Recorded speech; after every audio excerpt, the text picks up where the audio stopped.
नमस्कार जय Jagannath welcome to DSC देवान स्मार्ट क्लासेस आई होप आपण मैंने समस्ते भल थे। तो आज विधानसभा मोर विधायक जो अच्छा से पवित्र साउआ से विद्यालय गण शिक्षा मंत्री को प्रश्न पचारि प्रश्नटी थिला जे ओडिशा रे केतुरी आदर्श विद्यालय अच्छी केते पिला पाठ पढ़ुछंती केते सैंक्शन स्ट्रेंथ अच्छी टीचर को वैकेंसी केते अच्छी आ जो बीजेडी गवर्नमेंट थिला तांको समय 1829 शिक्षक गण शिक्षक पदवी पूरण पर विज्ञप्ति प्रकाश पाई तार नियुक्ति सरी ना नहीं अगस्ट 31 सुधा आते कौन खाली अच्छी science arts commerce PGT TGT रे केते कौन वैकेंसी अच्छी से पचारि तो आम मंत्री जान नित्यानंद गंड से तार उत्तर देते 2016 मसीहा ठारू बर्तमान 315 कोटी मोर अच्छी आदर्श विद्यालय तो समुदाय 1,24,059 पिला पढ़ुं आ टीचर स्ट्रेंथ आम सांसन अच्छे 7,036 पिला पाखापाखि आपंकर केते हो जाऊँ 18-19 जन पिला टीचर ठीक ठाक अच्छी बट किंतु आमर से अच्छा 4,569 जन शिक्षक नियुक्त होती 2,467 जन शिक्षक पद भी खाली ए सुधा भी खाली अच्छी आउ ये जो 1829 यार कौन नोटिफिकेशन आसी ना तो रखिंट से कहते आवश्यकता अनुसार पदवी गुड़ाक पूरण कर पीजीटी जीजीटी एगुड़ा पूरण कर तो वैकेंसी अच्छी आम देखी ना एग्जाक्ट केते कौन वैकेंसी अच्छी पूरा सब डिपार्टमेंट रे सेकेंड देवे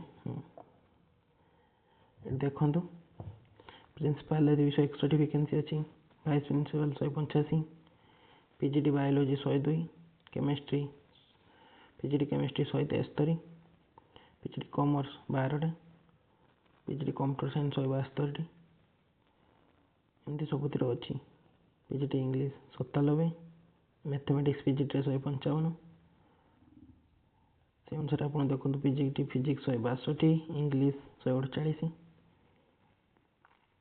आउे टीजीटी संस्कृत 162 अच्छी आर्ट्स टीचर 100 म्यूजिक टीचर 232 एमती टोटाल जो मंत्री कहते 2,467 वैकेंसी अच्छी नॉन टीचिंग रे अच्छी नॉन टीचिंग रे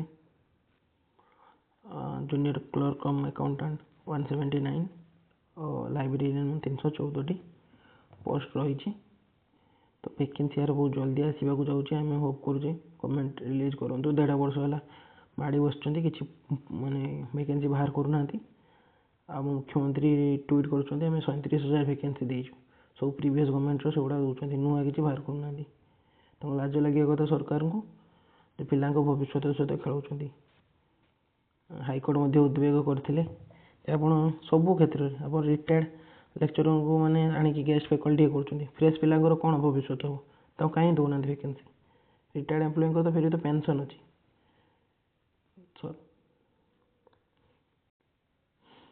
यहाँ आपंकर आम सरकार हाइकोर्ट रे रखी केते कौन वैकेंसी अच्छी गवर्नमेंट हाईस्कल आपंकर सांसन 40,166 5,565 वैकेंसी अच्छी फुली एडेड हाईस्कल 1,652 वैकेंसी अच्छी न्यू एडेड हाईस्कल 5,538 वैकेंसी अच्छी संस्कृत रूल 502 वैकेंसी अच्छी अरे तो आगु सरकार हाइकोर्ट रे एफिडेविट देते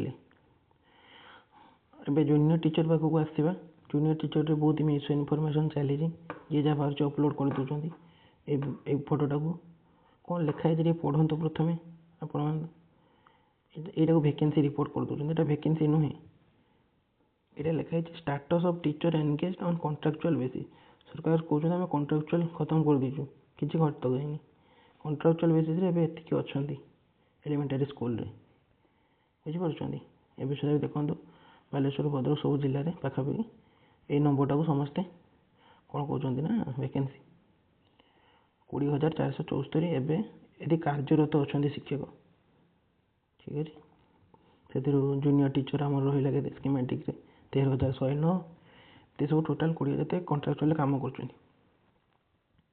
कौन यहाँ मिलूँ इक्वाल पे equal work equal work equal pay କିଛି ମିଳୁନାହିଁ।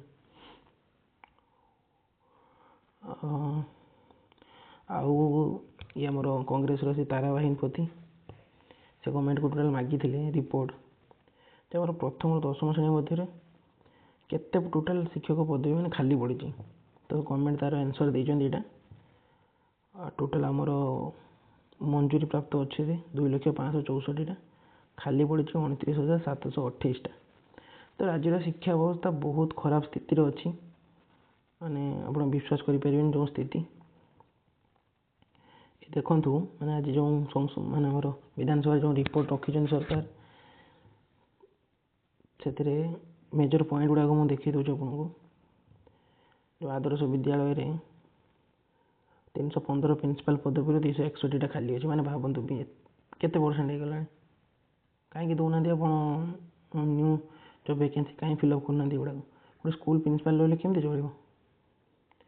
ଆଉ ସେହିପରି 158 ଭାଇସ୍ ପ୍ରିନ୍ସିପାଲ୍ ପଦବୀ ମଧ୍ୟ ଫାଙ୍କା ପଡ଼ିଛି। 883 PGT, 665 TGT ପଦବୀ ମଧ୍ୟ ଖାଲି ପଡ଼ିଛି। 30 ଜିଲ୍ଲାରେ 315ଟି ବିଦ୍ୟାଳୟର ସ୍ଥିତି ନେଇ କୌଣସି ଶିକ୍ଷା ମନ୍ତ୍ରୀଙ୍କ ଉତ୍ତର। ରାଜ୍ୟରେ 1299 ପ୍ରାଥମିକ ସ୍କୁଲରେ ନାହିଁ ବିଦ୍ୟୁତ୍। ମାନେ ଭାବୁଛନ୍ତି ମନ୍ତ୍ରୀମାନଙ୍କର ଆମର 6ଟା 8ଟା AC ଆଗ ପଛ ସବୁଆଡ଼େ ଖେଞ୍ଚି ଦେଇଛନ୍ତି। ପିଲାଙ୍କ ପାଖରେ ସାଧାରଣ ବିଦ୍ୟୁତ୍ କନେକ୍ସନ୍ ନାହିଁ। ବିଦ୍ୟୁତ ଛଡ଼ା ସ୍କୁଲ ଘର ଦେଖିଲେ ଆପଣ କାନ୍ଦି ପକାଇବେ କେମିତି ସିଚୁଏସନ୍ ଅଛି। 290 ଉଚ୍ଚ ପ୍ରାଥମିକ ସ୍କୁଲରେ ନାହିଁ ବିଦ୍ୟୁତ ସଂଯୋଗ। ଆଗ ପଏଣ୍ଟ ଦେଖୁଛୁ ଆପଣଙ୍କୁ। ରାଜ୍ୟର ସମୁଦାୟ ସ୍କୁଲ ସଂଖ୍ୟା 48,582। 114ଟି ସ୍କୁଲରେ ଶୌଚାଳୟ ନାହିଁ। ମାନେ ଭାବନ୍ତୁ କେଉଁ ଭଳିଆ କଣ୍ଡିସନ୍ ଆମର ଓଡ଼ିଶା ସରକାର ଗଭର୍ଣ୍ଣମେଣ୍ଟ ସ୍କୁଲରେ। ଲୋକ ଟ୍ୟାକ୍ସ ଦେଉଛନ୍ତି, ଆମେ ଟ୍ୟାକ୍ସ ଦେଉଛୁ। ପର୍ସନାଲି ମୁଁ ଟ୍ୟାକ୍ସ ଦେଉଛି। ଏଇଭଳିଆ ସ୍ଥିତି ଆପଣ କ'ଣ ମିଳୁଛି ଆମକୁ? କିଛି ମିଳୁନାହିଁ। ତ ଶିକ୍ଷା ବ୍ୟବସ୍ଥା କହିଲେ ବହୁତ ଆମ ୟଙ୍ଗ ଜେନେରେସନ୍କୁ ଜବ୍ ହିଁ ଦେଉନାହାନ୍ତି ଗଭର୍ଣ୍ଣମେଣ୍ଟ। ସେ ବି ଏତିକି ଭେକେନ୍ସି ଅଛି, ଆପଣମାନେ ପଢ଼ାପଢ଼ି କରନ୍ତୁ। ଏକ୍ଜାକ୍ଟ ଡେଟ୍ ତ କହିବନି, ବଟ୍ ବହୁତ ଜଲ୍ଦି ଆସିବାର ଅଛି ଭେକେନ୍ସି। ମେ ବି ମୋତେ ଲାଗୁଛି ଆଗକୁ ପଞ୍ଚାୟତରେ ଇଲେକ୍ସନ୍ ବି ଆସୁଛି, ତା ଆଗରୁ ଏଗୁଡ଼ା ସବୁ ହେଇଯିବ। ଡିସେମ୍ବର ଜାନୁଆରୀ ଭିତରେ ଏଇ 2-3 ମାସ ଭିତରେ ଆସିଯିବାର ଅଛି ଚାନ୍ସ। Thank you. ଜୟ ଜଗନ୍ନାଥ।